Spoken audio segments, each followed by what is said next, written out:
Hello everyone, welcome to my channel knowledge centre. आज के इस वीडियो में हम बात करेंगे कल यानी संडे को यूएन सिक्योरिटी काउंसिल की एक बहुत ही इंपॉर्टेंट ओपन डोर मीटिंग हुई है जिसमें इंडिया समेत कई देशों ने पार्टिसिपेट किया है और जानेंगे इंडिया का इस मामले पर इजराइल को लेकर क्या स्टैंड है। तो सबसे पहले ये पूरा कॉन्फ्लिक्ट इसको इन शॉर्ट समझ लेते हैं। ये सारा कॉन्फ्लिक्ट शुरू हुआ 6 मई से, जब अल अक्सा मॉस्क में प्रोटेस्ट हो रहे थे। वो प्रोटेस्ट इसलिए हो रहे थे क्योंकि इजरायली सुप्रीम कोर्ट ने एक ऑर्डर दिया जिसके तहत जो पैलेस्टीनियंस लोग रह रहे थे शेख जरा में, उनको वहाँ से एविक किया जाए और इजराइल गवर्नमेंट को ऑर्डर दिया कि आप इंश्योर करिए resettlement of the Jews people over there.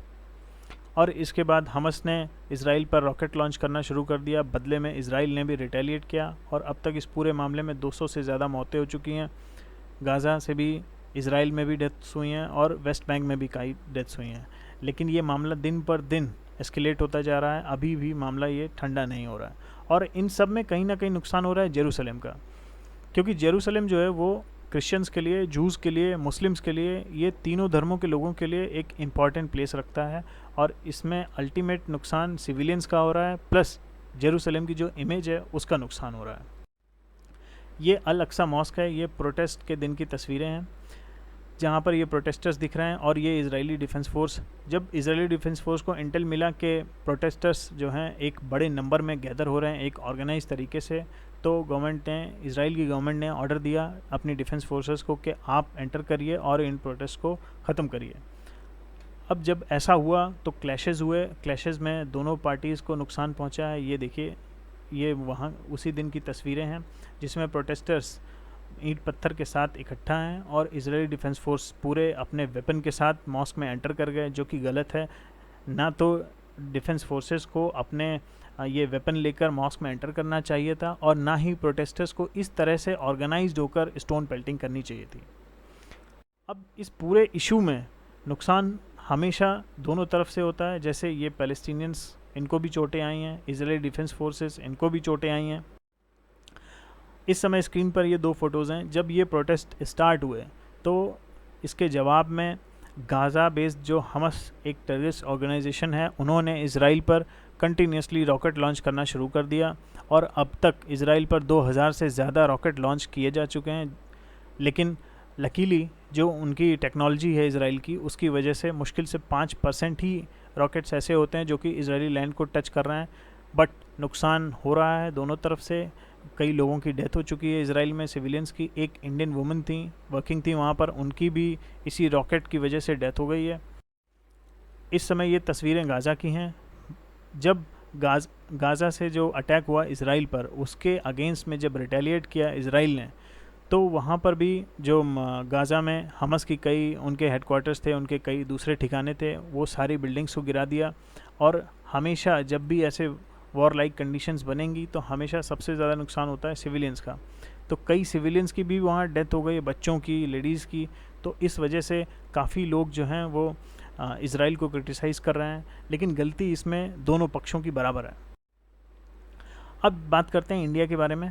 तो कल जो मीटिंग हुई ओपन डोर, तो उसके बारे में बात करेंगे। ये सामने त्रिमूर्ति साहब हैं जो कि परमानेंट इंडिया के रिप्रेजेंटेटिव हैं टू द यूनाइटेड नेशंस। तो कल 3rd सेशन था यूएन सिक्योरिटी काउंसिल का। ये एक ओपन डोर सेशन था और ओपन डोर सेशन का मतलब होता है कि इसमें जो भी डिस्कशन होगा वो सॉलिडिफाई किए जा सकते हैं। यूएन सिक्योरिटी काउंसिल उन रिजल्ट्स को, उन बातों को अपने पॉलिसीज़ के फॉर्म में चेंज कर सकता है। तो इंडिया ने सबसे पहले तो अपना कंसर्न दिखाया और कंडेम किया है किसी भी तरह का वायलेंस हो रहा है, कहीं भी हो रहा है।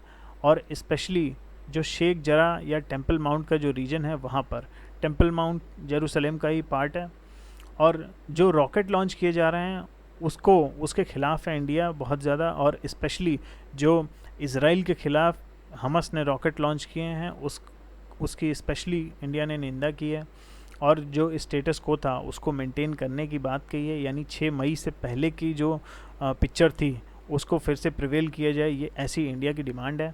और जो टोटल ये इस समय कॉन्फ्लिक्ट चल रहा है, ये सारे सिचुएशंस को सबको डी एस्केलेट करने की डिमांड की है, चाहे वो इजराइल हो चाहे पैलेस्टीन हो। दोनों से रिक्वेस्ट की है कि दोनों लोग मिलकर बैठकर इस पर बात करें। और उन्होंने एक स्पेशल मेंशन किया है एक इंडियन हॉस्पाइस का। Hospice it's more over like a dharamshala, जैसे हमारे यहाँ धर्मशालाएँ होती हैं, तो वैसे ही हॉस्पाइस है। और इसका सिर्फ इतना एम नहीं होता कि लोग जाकर वहाँ पर रह सकते हैं, ये कुछ मेडिकल सर्विसेज भी देते हैं कुछ हद तक, और मोस्टली ये मेडिकल सर्विसेज स्पिरिचुअल बेस्ड होती हैं। तो इंडियन जो हॉस्पाइस है इज़राइल में, अल जवाइया अल हिंदिया, ये जेरूसलम में बेस्ड है, और ये बनाई गई थी एक सूफ़ी संत थे बाबा फरीद। तो उन्होंने इस प्लेस को विज़िट किया था 1200 AD में, तो उन्हीं की याद में इस हॉस्पाइस को वहाँ बनाया गया है। तो इंडियन गवर्नमेंट ने इसका भी मेंशन किया है, और इसको जो नुकसान पहुँचा था इस पूरे कॉन्फ्लिक्ट में, इस बिल्डिंग को रिकवर कराया है। ये इस बिल्डिंग की फ़ोटो है, Indian hospice based in Jerusalem. फिर आगे बढ़ते हैं, हरम शरीफ एंड टेम्पल माउंट। तो ये पूरा एरिया है अल अक्सा मॉस्क के आसपास का, जो जेरूसलम का हिस्सा है। तो उसको प्रोटेक्ट करने की, और क्योंकि उस प्लेस का इम्पोर्टेंस बहुत है रिलीजियसली, तो इसलिए उन प्लेसेस को प्रोटेक्ट और उनकी रिस्पेक्ट करने की बात कही है इंडिया ने। ये मैप है, और ये अल अक्सा मॉस्क है। तो ये सारे रीजन, हरम शरीफ और शेख जरा, ये सब यहीं आसपास है। तो इन एरियाज़ की रिस्पेक्ट करने की बात इंडिया ने कही है। अब इसके बाद जो सबसे इम्पॉर्टेंट पॉइंट था कि India supports the two nation theory, यानी existence of Israel and Palestine peacefully. This was done for the day. Video को लाइक करें, चैनल को सब्सक्राइब करें। Thank you so much, and देखते रहिए नॉलेज सेंट्रल।